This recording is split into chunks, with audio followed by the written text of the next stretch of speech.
Alrighty, thank you, Henrik. Um, so thanks to everybody for taking a little bit of time out of your busy schedules to learn a little bit more about Akanda. So we picking up from last time, Akanda, a little bit. First of all, let me introduce myself. My name is Mark McClain. I am the CTO of Akanda, member of the OpenStack Technical Committee, as well as a former PTL of the Neutron project, and was one of the original founders of the Akanda project back when I worked at DreamHost. Really, when we think about Conda, you know, just to kind of, we really have like three core things, which is one, we wanted the Conda to be simple. We wanted to eliminate a lot of the complexity when deploying OpenStack, when deploying, especially around OpenStack networking. One of the common refrains we hear from a lot of deployers is that they need an army of network engineers and developers who are fluent in networking in order to deploy OpenStack. Another one of the things we wanted to make another one of the goals of Akanda is to be compatible with as many layer 2 solutions as possible. One of the reasons why we want to do that is to ensure and to provide opportunities for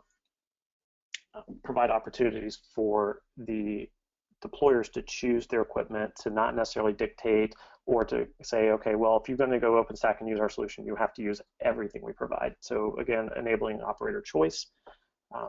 And lastly, our roots are from DreamHost, which is a very open source to its core culture. And so Conda, we've retained that. And so everything we're producing is available via Apache 2 license, and the code is published. So a little bit of overview, since this preview, what is Akanda 1.0? So at its basic core, it's a cloud network orchestration platform. It primarily focuses on layer 3 through 7. In the initial 1.0 version, we're providing routing and load balancing as network services. In future versions, if you recall from our last webinar, we're going to expand and we'll start supporting the Firewall as a Service API within Neutron, as well as support for third-party network services. So basically, you can take the orchestration components of Akanda, write a driver, and we're able to show those. We're able to insert those services and have Akanda manage those services for you. We support multiple layer 2 overlay solutions, whether open source or proprietary. So for open source, we support VLAN, VXLAN, GRE. You can also use either, say if it's the reference implementation, you can use Open vSwitch, L2, or you could use the Linux bridge. We've also deployed Akanda on top of proprietary layer 2 solutions and been put in production in that manner. Akanda 1.0 also provides interfaces to the OpenStack APIs, the Neutron, Nova, Ceilometer, and Horizon integration. We'll show a little bit of that a little bit later. So talking about the architecture, I mentioned that the APIs. Essentially what Akanda does is it interjects itself on the side, so you retain the same basic Neutron APIs that all OpenStack users are accustomed to. We don't create any special APIs from the tenant's perspective. Deploying Akanda is transparent to the user. So essentially you have Akanda with you had the layer 2, both the underlay and the overlay created by whatever the layer 2 solution the deployer has chosen. Akanda layers 3 through 7 on top of that. And then you have the managed services here. So just kind of remember, simplicity is one of our goals. So if you think about the reference implementation Neutron, you have multiple L2 agents, you have multiple L3 agents, you have DHCP agents, you have advanced services agents. That's a lot of agents to configure, a lot of agents to monitor. Neutron really has taken the microservice architecture to the extreme and has a microservice for everything. But with Akanda, you're able to reduce the amount of things and services which you must watch and monitor, mainly because you can monitor Akanda, and then from within that, Akanda is taking care of your layer 3, taking care of your DHCP, taking care of your metadata and your load balancing. So now, for the demo, let's talk a little bit about what's coming in Akanda when we release later this month. And so basically, like I said, Akanda supports routing.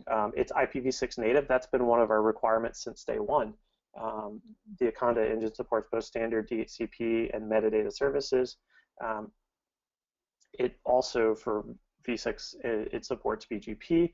One of the reasons we did that is so that when you start delegating tenant prefixes, say a /64, we want to have a mobility, but we also didn't want to necessarily have to continually go update configs and upstream routers. So what Akanda is able to do is speak BGP up into a designated router it peers with, and then that way the tenant prefixes are properly routed. Again, transparent to user, and then it's L2 agnostic and compatible with the OVS bridge. So if we take a look at the most basic topology, what you will find is you'll find logical topology. You'll find a tenant router, a VM, and so basically what we can do in Akanda and OpenStack, if I switch over to my OpenStack screen, what you'll first notice is the black box on the right-hand side is I've basically have the orchestrator's log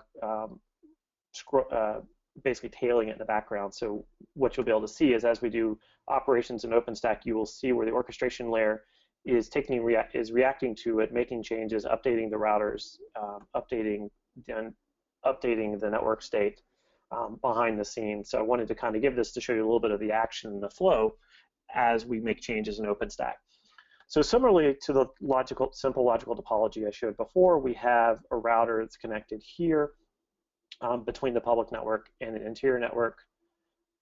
And then we have a VM that's up and active. So if I go in and open the console for this VM, I can log in with Ceros. And Ceros, if you're not familiar with OpenStack, is a very, very simple, basic Linux system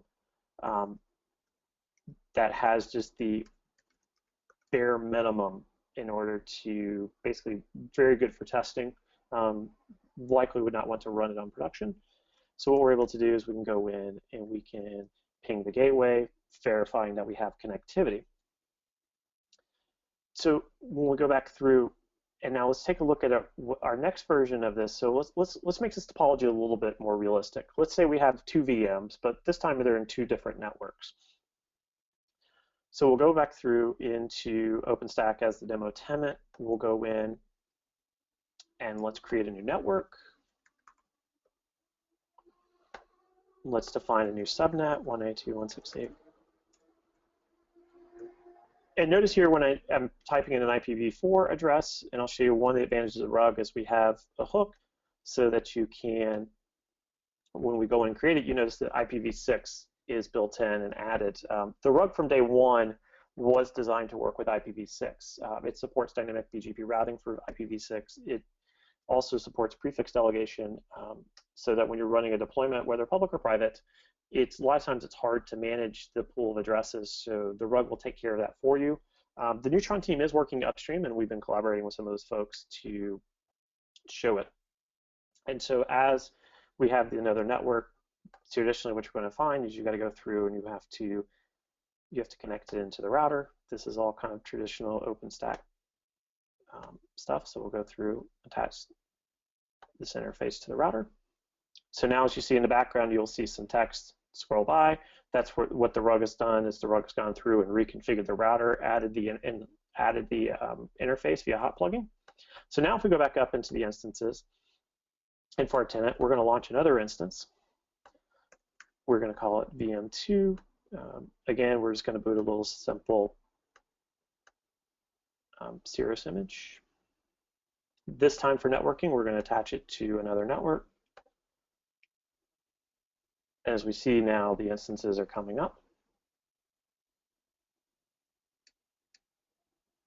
And so while this is spawning, if we look back in the background window, you'll see over here, the RUG has configured, and now it has no more work to do. Essentially what's happening is as the RUG progresses, it listens for an event stream coming off of Neutron. It's looking for changes to the network state, to the logical network state, and then goes in to instantiate that state. As those changes come in, and so we react to a variety of different changes from VM creation and deletion, port creation and deletion. If you go through and update the state of a resource, it will go through and show you that VM it will go through and update those. And that system for checking through and listening for event state changes is pluggable. So earlier when I mentioned third-party drivers, we have a driver interface that allows you to say, and it's how the rug is able to manage both routers and load balancers, because it's able to listen for the logical events changes for those particular um, logical resource changes, and then apply those and make calls onto the back end. So if we go back to our original VM, which was VM1, and if I look over here, the IP address for VM2, which I spun up, was 196.168.192.2. So now I'm able to ping it. So again, all this is showing is that now the rug is routing traffic between the two interfaces of the tenant's network. So when people ask about the rug, and the rug is really orchestration, one of the first questions that most common question people ask is, why the rug? What's the name? So it's kind of a reference to the Big Lebowski, the rug. In the movie, they always say the rug ties the room together. And so since networking ties the deployment together, we originally codenamed this project the rug. And so that name has kind of stuck ever since. But the rug is essentially Akanda's central orchestration component. The rug has several components to it. It has monitoring, which is responsible for auto failure detection and keeping track of when, say if an instance goes away or dies, detecting that it's dead and restarting it. Or when we take a look, also the rug has management via the CLI and via Horizon. So underneath the hood, what we have is, if you really take a look at where the VMs are running and how the components are running, typically you have the rug service, which is the orange box in the upper right-hand corner, connected in via the layer 2 overlay, and then it communicates with any of the router instances, which is the orange box running on the hypervisor. The tenant guest instances are running within the hypervisor. In Akanda, we run most of the network services via the hypervisor. One of the reasons is this allows us to run and deploy different service VMs and let deployers have choice. So if we go back to our simple scenario before, where we were able to go through and ping 192.168 and ping the other instance, if you notice, we have connectivity. And then we go in here, but let's go in and let's change this to now, let's go in and change this to kind of replicate a failure. Let's say a hypervisor goes offline. So,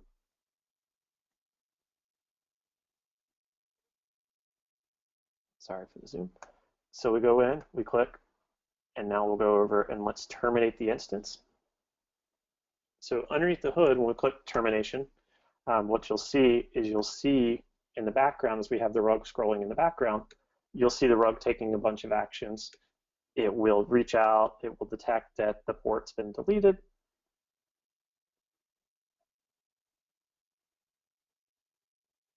As it's sitting there checking, it's checking the health. And this is a situation where we have only one copy of the instance running. If we're running HA pairs, obviously it would fail over to the other one.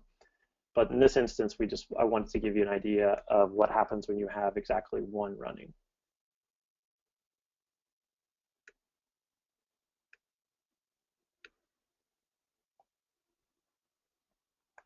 So if we were to reload the instance, you'll see that the rug is restarted, and over here our ping has resumed. And so that's kind of an idea, and then basically the interval which it detects, it's configurable. But the rug immediately started taking action, ensuring that it wasn't just a temporary split or any kind of ephemeral problem.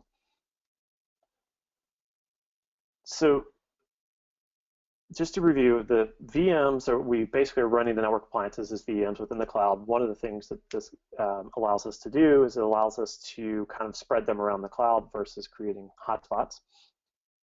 Also, when I spoke earlier, I spoke about the different integrations we have into the rug for both CLI and Horizon.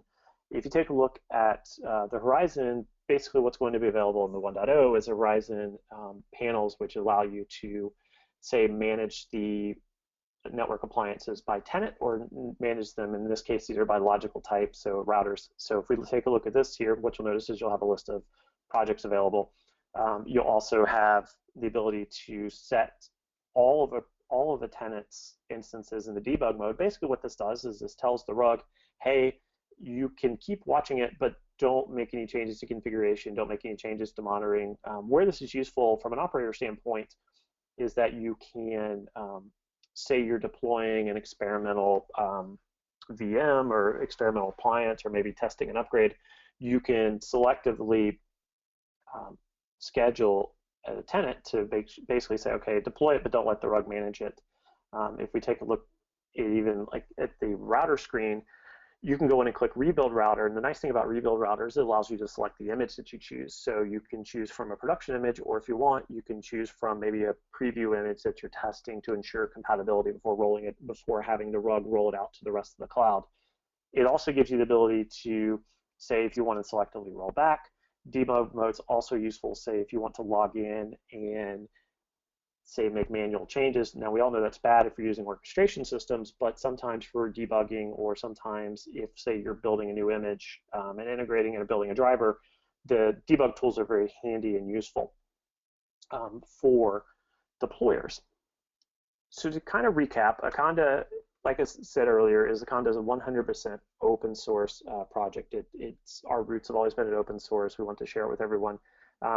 It was originally started development in DreamHost since 2002. It's been in production by over thousands of VMs daily, managing routing instances.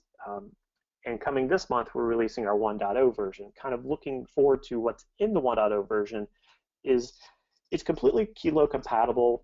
Kilo was released last week, and now it's available, and so the rug will integrate well with Kilo. It will support routing. It will also support basic TCP load balancing, as well as being layer 2 agnostic. That way deployers have a choice into which layer 2 they use, as well as providing the service management, which we demoed today.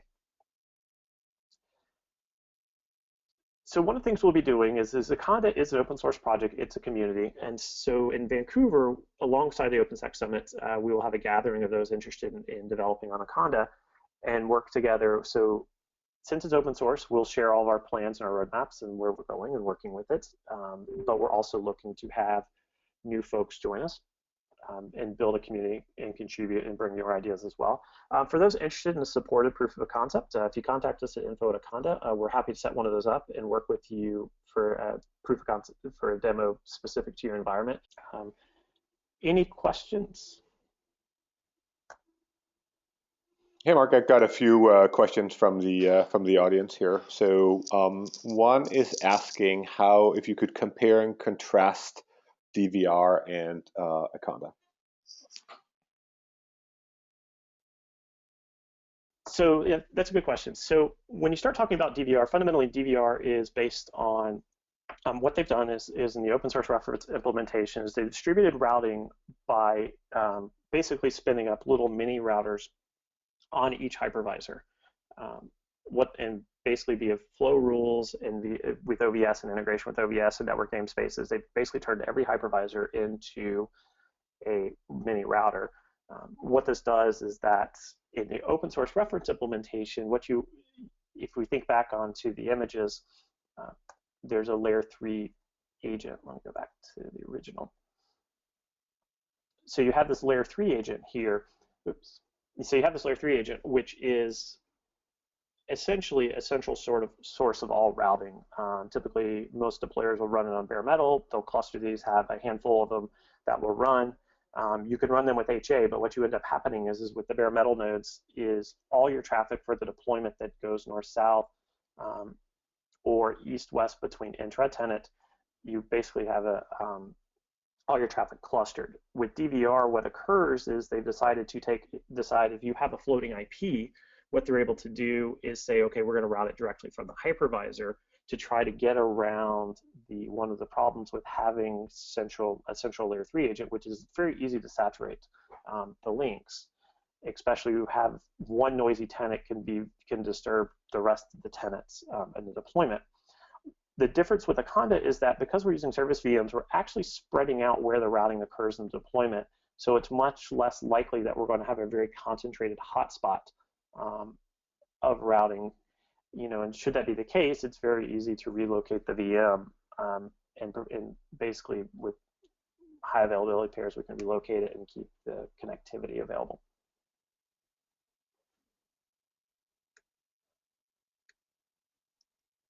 Okay, Doug, I have one more question here. Is Akanda going to replace other open source network projects?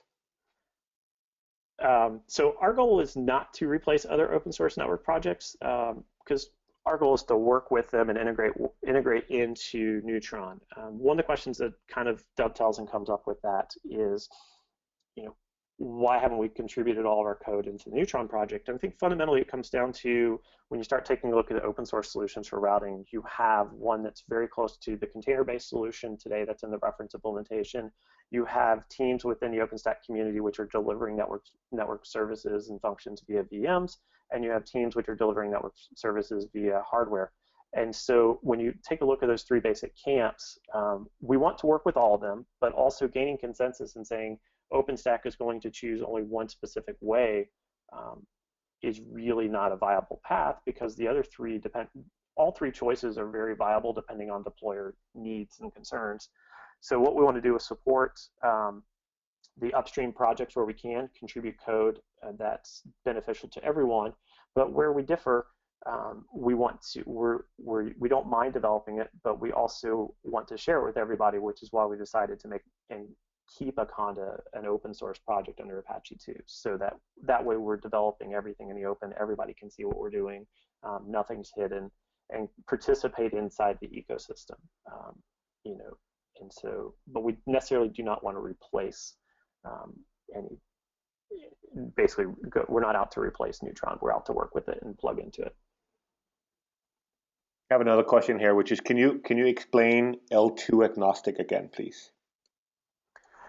So to explain L2 agnostic, essentially, since Akanda works at layers 3 through 7, we need some way to provide layer 2 connectivity between instances. And so early on, we wanted to make sure that we worked with a variety of different overlay technologies. One of the reasons being is that deployers naturally want choice. And since Akanda was born out from DreamHost, which is an operator of OpenStack, the team wanted to have the choice. We wanted to have the ability to evolve our components separately over time as data centers are built out, or as the clouds are expanded or rebuilt, or new availability zones and regions are stood up. We wanted to have the ability to evaluate our technology decisions over time, and also have the ability to replace components if there was a more compelling, newer technology available. And so that was one of the reasons why I went with L2 agnostic. It gives you the ability to, say, run a deployment based solely on Linux Bridge, or for those who want to run, say, with Open vSwitch, can use a L2 Fabric, overlay managed by Open vSwitch, or say you could use a proprietary service such as NSX from VMware, or another type. And the last question I have here, and please feel free to ask more questions into the audience, but I have one here, which is, did you say that the rug could manage other routers and load balancers? Yes, so the rug can manage third-party. It's got a pluggable architecture with drivers, and so what we're able to do is, while we provide a router that we've create a Linux-based router appliance that we've created, it would be possible to have the rug, say, manage ViOS, or another internet or like cloud router project, or even if you were to take pfSense. Originally the rug, and the reason this is pluggable is originally the rug's router appliance was actually based on OpenBSD. Now it's based on Linux, and so that kind of gives you the idea of, we wanted to have the ability to find the best component, utilize it. Also, from deployer standpoint, we don't want to lock deployers into saying, maybe you have an existing relationship with a particular vendor, or especially when it comes to load balancers, maybe you have a particular vendor that you like their API, or you like how their software appliances run. We don't want to dictate saying, okay, you can only run with AJ proxy. Maybe you have you want to choose another vendor, and so we wanted to give that option as well. Okay, no, that's all I have. All right. All right. Thank you all for your time again.